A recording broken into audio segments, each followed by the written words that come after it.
Abdul Somad, kami bangga ya sebagai orang Kristen di kota ini. Bapak mau ke sini. Bapak datang di kota yang memiliki rekam jejak sosial sangat buruk. Di saat usia kami masih sangat muda, tahun 99 seperti yang tadi dijelaskan Pak Wakil Wali Kota. Sebab bagi kami, kedatangan tokoh-tokoh agama yang karismatik seperti Pak Abdul Somad, kami yakini selalu saja mendatangkan pencerahan bagi masyarakat di kota Ambon. Pak Abdul Somad ini bagi orang Kristen bukan barang baru ya Pak. Kami sering dengar, bahkan di kalangan Kristen ada orang-orang Kristen yang sedikit, yang agak nyinyir mendengar ceramah-ceramah Pak Abdul Somad. Itu wajar Pak, karena memang setiap agama pasti saja ada kelompok-kelompok yang fundamental. Ada kelompok-kelompok yang betul-betul memagari agamanya sedemikian rupa sehingga tidak boleh diganggu. Waktu kami diundang hadir oleh Pak Wakil Wali Kota untuk membicarakan kedatangan Pak Abdul Somad, bagi kami itu sesuatu yang menguntungkan. Sehingga kami berharap pelaksana Pak Rifki, kalau Pak Abdul Somad bikin ceramah atau dakwah, tolong disiarkan juga streaming. Karena pasti orang-orang Kristen di Ambon ingin dengar. Ada kebaikan-kebaikan yang selalu muncul dalam ceramah-ceramah Pak Abdul Somad, dan kebaikan-kebaikan itu selalu bersifat universal, melintasi batas-batas kehidupan yang dipagari karena agama. Kebaikan itu pada dirinya sendiri tidak bisa dibendung oleh agama. Bahkan agama yang seringkali mengeluarkan kebaikan-kebaikan berdasarkan ajarannya itu. Oleh Ustadz Abdul Somad. Kepada Bapak Ustadz Abdul Somad, disilakan.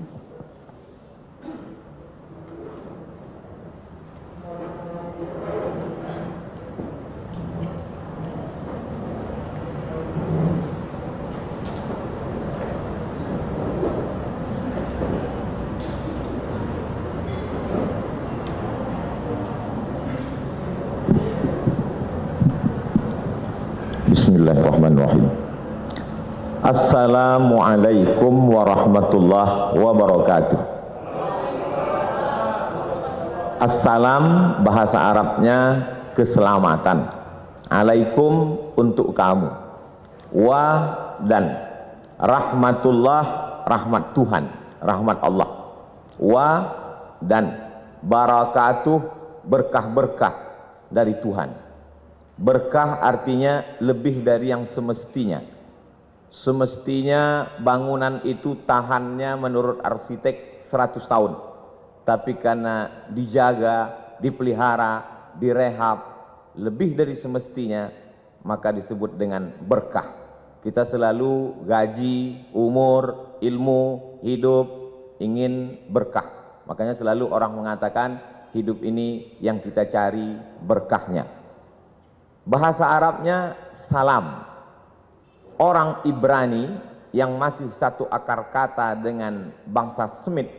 Nabi Nuh punya anak 3 orang, satu namanya Sam, satu namanya Ham, satu namanya Yafes. Sam itu pecahannya adalah Arab dan Ibrani. Orang Arab menyebut salam, assalamualaikum, orang Ibrani menyebut shalom. Lalu kemudian ketika sampai ke tempat kita menjadi selamat. Makanya disebut selamat siang, karena kebetulan acaranya dibuat siang.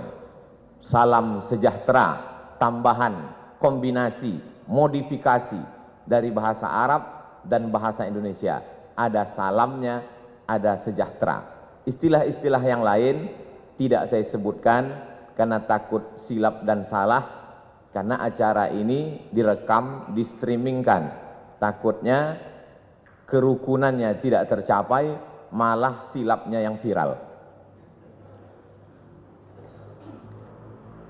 3 jam perjalanan. Tadi malam kami bertolak jam 2 dari Jakarta. Kemudian saya lihat matahari sudah mulai terbit. Kami pun sampai ke Pattimura Airport. Selama ini Pahlawan nasional itu hanya kami lihat di uang 1.000 saja. Tapi hari ini sudah sampai. Sebagai bukti kami ambillah foto berlatar belakang background Pattimura Airport. Lalu kemudian disambut oleh Habib. Habib diambil dari kata hub. Hub artinya cinta. Habib orang yang kami cinta. Karena kakeknya Muhammad SAW kami sangat cinta. Maka cucu-cucunya yang mengalir darah itu pada mereka, kami juga cinta kepada mereka. Kami sebut mereka dengan Habib. Kalau perempuan Habibah. Tapi jarang itu kami panggil karena nanti banyak orang yang marah, terutama suaminya. Lalu kemudian saya pun melihat di perjalanan ada tulisan besar sekali, "Welcome to the city of music." Barulah saya paham kenapa orang-orang Ambon ini banyak jadi penyanyi di Jakarta. Karena mereka berasal dari kota musik. Bahkan tadi begitu sampai ke atas ini pun kami disambut dengan musik. Lalu ada tulisan besar juga saya baca, Ambon Manise. Alhamdulillah makanannya sudah saya cicipi, manis. Wajah orangnya agak terhalang karena masker ini. Tapi insya Allah dari wajah beberapa tokoh kita menilai ada keramahan, ada kesenangan untuk menyambut tamu sebagaimana yang disampaikan oleh Pak Pendeta Ricardo, kemudian Bapak Pastor mewakili uskup, lalu kemudian tokoh-tokoh lintas agama. Sampai akhirnya saya pun sampai ke majelis ini bertemu dengan Bapak Wakil Wali Kota yang kabarnya sudah mendapat beberapa telepon. Ada kemarahan kenapa Ustadz Abdul Somad tidak dibuat ceramah tablik akbar di Tanah Lapang. Saya melalui forum mimbar ini menyampaikan dimanapun saya tausiah hari ini tidak bisa dibuat di Tanah Lapang karena memang suasana kita sedang COVID. Tidak bisa kita mengumpulkan orang ramai. Di hotel pun paling banyak hanya 150 sampai 300 orang. Kalaulah tadi direkam itu kamera dari awal sampai akhir, bagaimana panitia ini betul-betul menjaga prokes kita. Saya di beberapa banyak tempat selama setahun dari Maret 2020 sampai 2021 ini, rasanya yang paling tertib melaksanakan prokes ini di Ambon inilah. Itu Ustadz ngomong begitu karena di Ambon atau bagaimana? Memang saya bisa tanya kepada tim. Karena di Ambon inilah sampai yang mikrofonnya pun ganti masker sudah berapa kali. Saya yakin itu virus COVID tidak sampai ke atas ini. Mereka di bawah melihat, tak usahlah kita naik, cepat kita mati gitu. Alhamdulillah bertemu dengan Pak Wakil Wali Kota. Bapak Wali Kota tidak bisa hadir karena sedang ada kegiatan di Jakarta. Ini perlu saya sampaikan supaya jangan ada fitnah di antara kita. Lalu kemudian bertemu pula dengan Bapak Kapolresta Ambon. Saya pikir sudah 3 jam perjalanan naik pesawat itu akan bertemu orang jauh. Ternyata orang sekampung juga dari Sumatera Utara. Lalu kemudian sangat membahagiakan berjumpa dengan para alim ulama, Ketua Majelis Ulama Indonesia, Ketua Majelis Ulama Indonesia Provinsi Maluku dan Kota Ambon. Tokoh-tokoh, orang-orang tua yang tak dapat saya sebutkan satu persatu, insya Allah semuanya selalu mendapat keberkahan hidup. Saya ingin supaya kawan-kawan sahabat-sahabat yang dari portal berita maupun koran media cetak, tolong ditulis berita ini betul-betul bahwa Abdul Somad beramah tamah dengan tokoh lintas agama. Jangan besok keluar lomba ceramah lintas agama. Ada sebuah kampung di Pulau Sumatera, tepatnya di Provinsi Sumatera Utara. Kampung itu bernama Silau Laut, bisa ditulis di Google, Silau Laut. Dia disebut laut karena memang di tepi laut, cuman tidaklah seindah Laut Ambon. Lalu kemudian kampung itu dibuka pada tahun 1901, jadi umurnya 120 tahun. Yang membuka kampung itu kebetulan kakek dari ibu saya, namanya Syekh Abdurrahman. Ketika dia pulang dari Makkah belajar, dia dipanggil oleh Sultan Asahan, namanya Tengku Muhammad Adil, wahai tokoh agama Syekh Abdurrahman, aku beri engkau tanah di tepi laut itu, ambillah untuk bercocok tanam. Akhirnya kampung itu sekarang menjadi 3 kecamatan. Salahnya kakek kami itu dulu tidak mengurus tanah itu ke BPN. Kalau diurus saya udah kaya sekali sekarang. Lalu kemudian berdatanganlah para pendatang dari suku Jawa, kemudian Mandailing, dan sebagiannya saudara-saudara kita dari Batak Toba, yang umumnya mereka Kristen. Akhirnya sekarang kalau mau ke kampung itu melewati satu kampung yang dihuni oleh Kristen, nama kampungnya Barisan. Kami bertetangga cukup lama, sejak saya lahir 1977. Jarang saya menyebutkan tahun kelahiran saya karena banyak yang tak percaya. Disangka mereka saya masih 23 tahun. Sejak kelahiran saya sampai sekarang 43 tahun tidak pernah ada konflik. Yang Muslim, Melayu, Jawa, Banjar, ada kampung Banjar, dan kemudian yang Kristen mayoritasnya dari suku Batak Toba. Kami bertetangga, bersahabat, berkawan. Masih ingat terbayang di benak saya Pak Manurung, orang Batak Kristen yang datang ke kampung kami mengambil nira. Kami meminum nira, mereka merubah nira itu menjadi tuak, minum khas mereka. Lalu kemudian kalau orang kami memanen padi, padi itu dibawa ke kilang padi. Kilang padi itu biasanya ada di tempat suku Batak Kristen. Begitulah interaksi sosial kami. Karena memang diajarkan, wala ana abidum ma'abattum, aku tak menyembah Tuhan yang kau sembah, wala antum abiduna ma'abud, kamu pun tidak menyembah yang kami sembah, lakum dinukum waliyadin.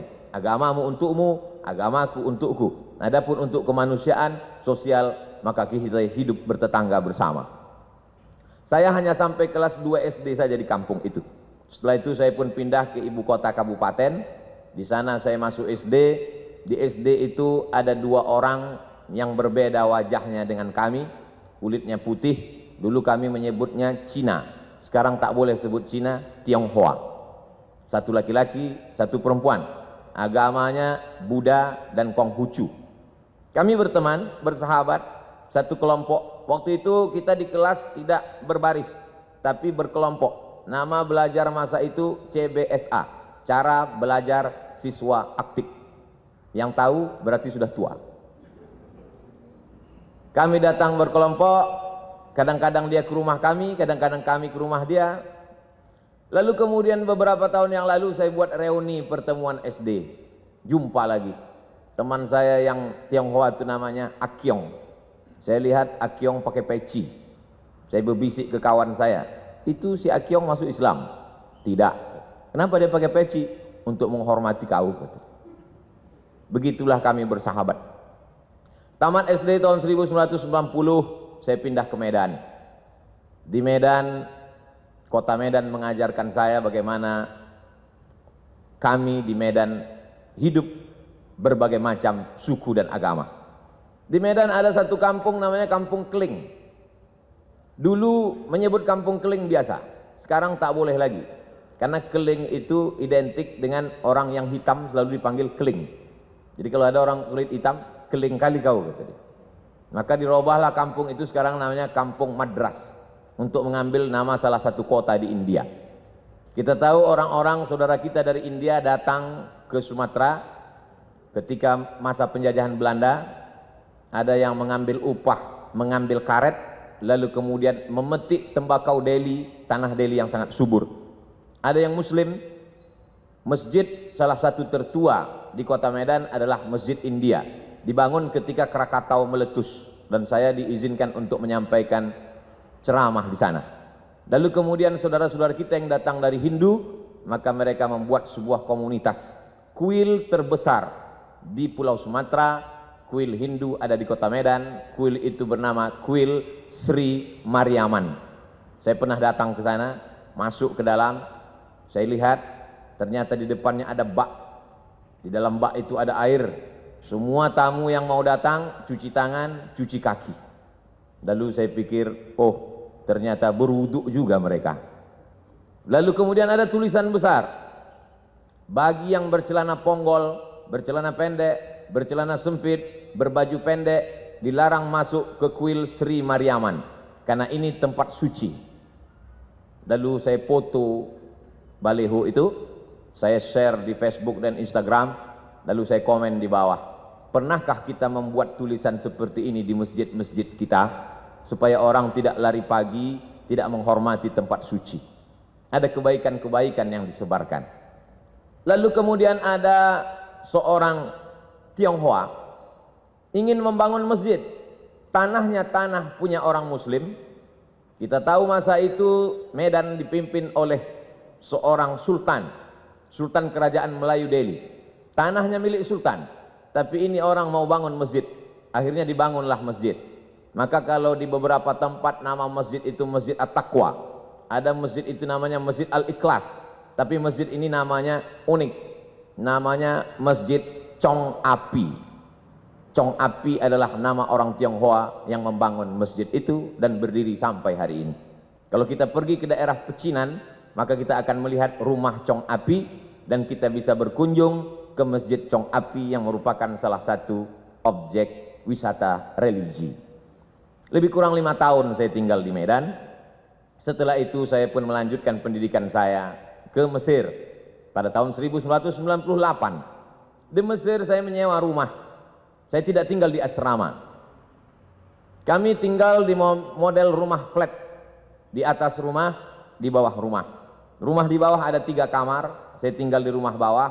Di atas rumah Sohibul Bait yang punya rumah. Setiap bulan sayalah yang naik ke atas membayar sewa rumah. Nama tuan rumah kami itu Baba Yosef Hanna. Agamanya Kristen Ortodok Koptik. Lebih kurang 3 tahun saya tinggal di rumah itu. Kenapa Ustadz bertahan di rumah itu? Karena itulah rumah yang paling murah. Suatu ketika Baba Yosef Hanna mengeluh kepada saya. Ya Beni, dia pakai bahasa Arab juga. Ya Beni, anakku, saya mesti naikkan sewa rumah ini. Kenapa Baba Yosef? Karena aku kena ana musab bi saratan. Saratan cancer, kena kanker. Aku kena kanker, jadi aku mesti operasi. Salah satu income pemasukanku sewa rumah. Jadi sewa rumah ini mesti kunaikkan. Lalu saya menjawab ke Baba Yosef, kalau Baba Yosef kena kanker, kami lebih parah lagi dari kanker. Kami kena krisis moneter. Kanker juga, kantung kering. Jadi kalau Baba mau naikkan sewa rumah ini, kami akan pindah dari rumah ini. Saya lihat dia lama termenung, dia terdiam. Setelah itu dia mengatakan, tak jadi ku naikkan sewa rumah ini, tetaplah bertahan kalian di sini. Sampai akhirnya saya pulang tahun 2002, bulan November, adik-adik kelas saya tetap melanjutkan rumah itu. Sampai saya datang 2017, rumah itu masih tetap ada tegak berdiri, tapi adik-adik kelas saya sudah pindah semuanya, karena memang lokasi itu sudah direnovasi, sudah tidak layak lagi, rumah itu sudah menjadi rumah tua. Tapi kenangan itu tetaplah menjadi kenangan abadi dalam hati dan pikiran saya. Lalu kemudian pada tahun 2008 setelah belajar di Maroko, saya pun pulang. Saya menjadi ustadz, saya menjadi tokoh agama Islam. Tetangga-tetangga, sahabat-sahabat SD saya tetap menganggap saya sebagai Abdul Somad yang dulu. Sampai akhirnya datang suatu undangan ceramah. Saya simpan dalam screenshot, sampai hari ini saya simpan. WA dari Pak Dedi di lapangan Kostrad, dia tentara di Jakarta. Ustadz Abdul Somad, saya mau mengundang Anda ceramah di lapangan Kostrad. Waktu itu belum COVID lagi. Saya tanya, Pak Dedi dapat nomor saya dari mana? Dapat dari tetanggamu yang Kristen Protestan. Dia termasuk jemaat HKBP, Huria Kristen Batak Protestan, marganya Panjaitan.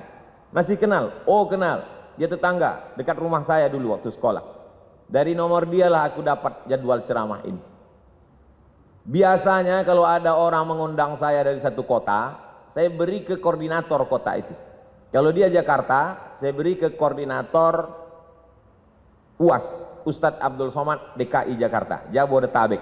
Kalau dia datang dari Sumatera Utara, saya kasih ke koordinator. Tapi ini langsung ke saya. Saya bilang, insya Allah saya akan datang. Lalu kata Pak Dedi, katanya mengundang Ustadz Somad susah, payah, menunggu sekian lama. Kenapa bisa langsung dapat? Kalau kalian mau cepat dapat, undanglah melalui tetanggaku yang Kristen itu. Sebulan yang lalu, tetangga saya, lain orang, dia kirim foto rumah mengaji, dindingnya belum disemen, atapnya tidak pakai dek, anak-anak belajar Quran di lantai. Adinda Abdul Somad, itu tempat mengaji itu adalah rumah si Joni, tepatnya di depan rumah si Hot Maharahap. Aku mohon kau dukunglah tempat mengaji ini. Padahal dia Kristen. Dia ingin supaya tempat mengaji itu saya support. Akhirnya saya hubungilah tim Yayasan Tabung, Yayasan Wakaf Hajah Rohana. Setelah mak saya meninggal, saya buat program kemanusiaan untuk memberi makan fakir miskin, namanya Yayasan Wakaf Hajah Rohana. Saya minta supaya tim mensurvei tempat itu. Akhirnya tempat itu disurvei, berapa lantai yang perlu diperbaiki, berapa harga semen untuk menutup dinding, berapa tikar plastik dan meja, berapa lampu yang mesti diganti dan lain sebagainya. Akhirnya guru-guru mengaji mengucapkan terima kasih. Terima kasih Ustadz. Dari mana Ustadz dapat info dari kami? Dari tetanggaku yang dulu masa kecil sahabatku. Rupanya dia tak sampai hati kali melihat kalian mengaji di lantai. Akhirnya dia WA saya dan hari ini tetap terjalin. Saya bukan ingin membanding-bandingkan kampung saya dengan Ambon. Tentu tidak bisa mengimbangi yang 100 tahun menurut pakar internasional memperbaiki psikologis orang Ambon perlu 100 tahun. Tapi di Ambon cukup hanya 10 tahun sudah selesai. Ini keberkahan. Jadi kedatangan saya kemari adalah untuk mengunjungi saudara-saudara saya sebangsa dan setanah air. Adapun ceramah saya di masjid, di kantor, semuanya direkam melalui kamera, dan kalau signal di hotel, di masjid itu kuat, memang biasanya di streamingkan. Pak Ricardo, Pak Pendeta Ricardo, Bapak Perwakilan Uskup, dari tokoh lintas agama Hindu, Parisada, Hindu Dharma Indonesia, maka semua ceramah saya itu di streamingkan. Begitu juga dengan yang nanti malam insya Allah. Sampaikan kepada jemaat, sampaikan kepada umat bahwa ceramah Abdul Somad streaming bisa ditonton melalui channel Ustadz Abdul Somad Official. Jangan lupa subscribe, like, and share. Sekarang subscribernya 1.700.000. Viewernya sampai hari ini 91 juta orang sudah menonton video-video itu. Dan dari 91 juta itu saya yakin dan percaya ada jemaat Pak Pendeta, ada jemaat Uskup, ada jemaat Hindu Dharma, Parisada Hindu Dharma, ada jemaat saudara-saudara saya dari kalangan Buddha. Dari mana Ustadz tahu? Saya tahu itu karena setiap kali saya pergi ke mall, saya pergi ke rumah makan, dan ketika makan masker saya buka, mereka tahu itu saya, maka makan saya terganggu karena mereka minta foto. Lalu kemudian uang hasil dari penonton 91 juta itu, hasilnya ditransfer ke nomor admin, dibelikan ke beras untuk program kemanusiaan. Setiap bulan kami membagi beras untuk saudara-saudara kita yang kurang beruntung dalam hal rezeki, tapi mungkin mereka beruntung dalam kebahagiaan hati. Kita ingin berbagi sesuatu supaya mereka juga berbagi doa kepada kita.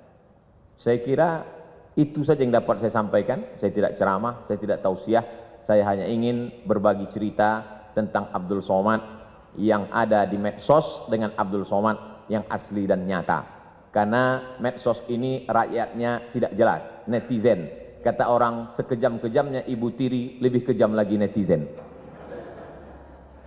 Banyak ketika kita bertemu dengan orang di medsos berbeda dengan ketika ketemu dalam kenyataan. Dan itu fakta. Ketika jamaah bertanya, bercerita ke saya sudah lama melihat Ustadz di YouTube, di televisi, baru ini berjumpa, ternyata lebih muda dari aslinya. Bertemu itu penting. Pernah kamu kenal si Anu? Pernah. Pernah berjumpa dengan dia? Belum. Berarti kamu belum kenal. Pernah kamu kenal dengan si Anu? Pernah. Pernah kamu duduk makan bersama dengan dia? Belum. Berarti kamu belum kenal. Hari ini kita bertemu, hari ini kita bersama, tinggal lagi makan. Ini semakin lama kata sambutan ini, maka semakin banyak dosa saya karena menahan nafsu makan. Saya ucapkan banyak terima kasih. Banyak kata-kata tidak berkenan di hati, menyinggung perasaan. Saya Abdul Somad, warga negara Indonesia, sama-sama manusia, sama-sama mencintai NKRI. Mohon maaf atas segala kesilapan. Terima kasih atas segala perhatian. Wassalamualaikum warahmatullahi wabarakatuh.